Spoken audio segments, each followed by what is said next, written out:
teman lama AS Indonesia. Indonesia dan Amerika Serikat sudah lama berteman. Tak lama setelah Perang Dunia II, Washington mendukung Indonesia untuk merdeka. Pertemuan Presiden Joko Widodo dengan Presiden Amerika Serikat Joe Biden di Washington Senin lalu memberikan hasil penting.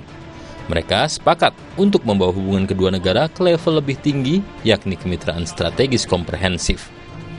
Di level itu, hubungan dua negara dilakukan lebih luas dan lebih dalam, baik di bidang perdagangan, investasi, maupun bidang lainnya. Dengan kata lain, Indonesia dan AS kini sama-sama bersedia untuk menaruh kepercayaan lebih besar satu sama lain. Peluang kerjasama menjadi lebih terbuka lebar. AS pun memberikan kesempatan kepada Indonesia untuk menjadi mitra dalam rantai nilai semikonduktor. Peluang ini sangat menarik, karena semikonduktor dapat menjadi lokomotif kemajuan. Kebutuhan tenaga kerja di industri ini mendorong lebih banyak orang muda Indonesia untuk mendalami sains, teknologi, rekayasa, dan matematika. Washington juga memberikan kesempatan lebih besar kepada Indonesia dalam kerjasama transisi energi. Keberhasilan melakukan transisi menuju penggunaan energi yang lebih hijau serta terbarukan membantu Indonesia untuk keluar dari jebakan ketergantungan pada sumber daya fosil. Sudah sepatutnya memang kedua negara terus meningkatkan hubungan bilateral. Indonesia dan AS sama-sama negara demokratis, bahkan sama-sama menganut sistem pemerintahan presidensial.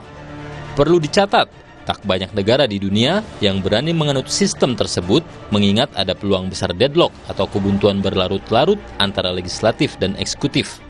Dalam catatan sejarah, AS mendukung Indonesia untuk merdeka yang terlihat dalam sejumlah usulan penyelesaian yang diajukan oleh anggota delegasi negara itu dalam negosiasi Indonesia-Belanda akhir 1940-an. Girl of the Homan dalam The Netherlands, The United States, and the Indonesian Questions 1948 bahkan menulis, kebencian Belanda terhadap kebijakan AS yang pro kemerdekaan Indonesia berlanjut selama bertahun-tahun. Tak sedikit yang menyalahkan AS dengan lepasnya kekuasaan atas Indonesia.